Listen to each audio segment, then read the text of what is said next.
it would be fun to kind of take a look ahead by teeing up one big question that each of you have for each of those 6 nations. We're going to start, Nico, with Argentina. So what is your one big question surrounding Argentina? My one big question, and we're going to get a little bit of an answer. We're going to get a peep into what the answer to my big question is. And it's, what does this team look like without Lionel Andres Messi? We don't know what his role is going to be come the summer. Is it going to be a very protagonistic role where he's going to be the nucleus of this team? Because against Brazil and against Uruguay in a couple of FIFA windows earlier this year, I believe those were the ones in March. Regardless, Argentina played really well against Uruguay and against Brazil, and they played well without Messi. And not only that, that's going to help me have a question for, this question isn't just for Argentina going into 2026, it's also going to be a question for Argentina moving forward afterwards. Because Messi ain't playing after the 2026 World Cup. He might get his one goodbye game or whatever, but he's done everything. So I'm curious to see, and there's a lot of talent. Franco Mastantuono playing in his first ever start for the Argentine national team on last Thursday. But also Thiago Almada really trying to be that conductor offensively. Yeah, no, I think it's a good shout. Lautaro Martinez as well, coming off the bench as he has to, and getting goals. I'm going to go with La Seleção, and they got a very impressive win against Chile. And Chile are in the mud right now, but this is a different Chile Brazil. In the mud, bro. This is a different Brazil than we've seen in qualifying. And so I'm wondering, and I'm asking Carlo Ancelotti, you've gotten this result without Vinicius Jr., without Rodrigo. How do they fit back into this side? And we were discussing, I think, before we went to Morocco, and okay, Ancelotti, we know that he favors these 2 players. He favors Vinny, that's his boy. Rodrigo's his boy. But now you have a decision to make. You have 4 spots in that attacking quadruple, right? Rafinha's been playing in the middle of the park. Gabriel Martinelli is playing out wide on the left, so you think Vinny Jr. is going to slot back in there. But do you take out Estevao to try and fit in Rodrigo? João Pedro is going to be your number 9. Is he? Right now he is. Yeah. Who would replace him? I still think he's experimenting, similarly to Pochettino, if you will. If you will. What a comparison. I don't know. Proportionally speaking, please. Ancelotti, Pochettino. I still think he's trying to find his best team. Yeah. Who are his guys? And we know that he might favor the Real Madrid guys, but he's going to have a tough decision to make, because I think come next World Cup window, next FIFA window, excuse me, where they're going to be playing friendlies, let's see Brazil's best team, right? Let's see who they really are under Ancelotti. I don't think we have the answer to that yet.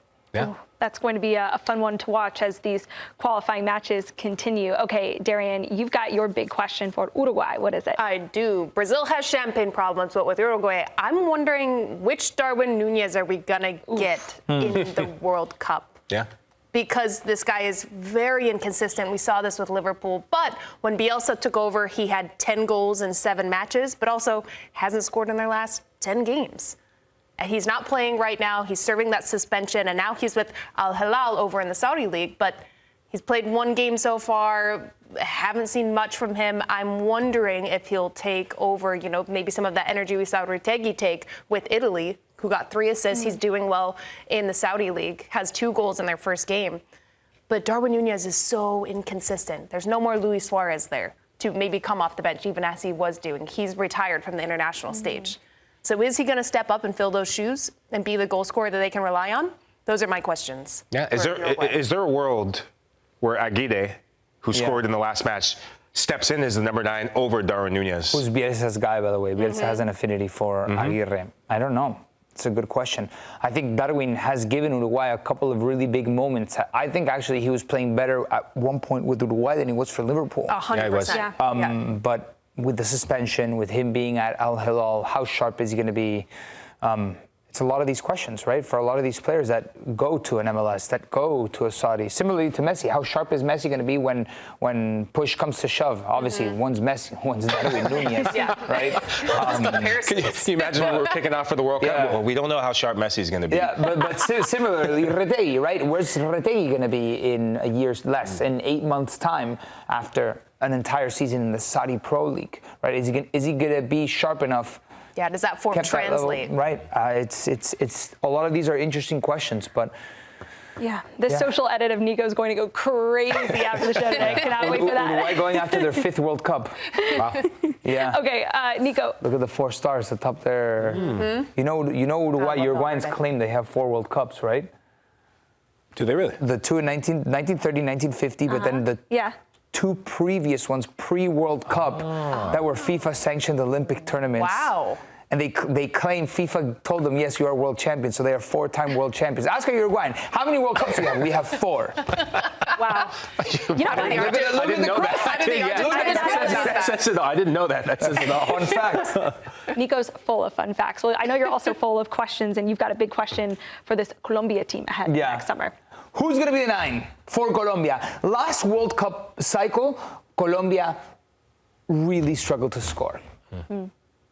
And we're like, where's the 9 for Colombia? Now it's between John Córdoba, John Duran, and now we have like a Dairo Moreno situation. Dairo Moreno, by the way, is a historic Colombian player. He is a top goal scorer in Colombia's history from a league perspective, right? He's in the Colombian top flight. He's their top goal scorer ever. He's legendary. He's played international games galore, but now he's 40 years old. He kind of like paints his nails. He's quirky. He's kind of crazy. But he's now on the national team. Like he's getting a call up. Maybe he'll play today against Venezuela, but I don't think he's going to be the answer going forward.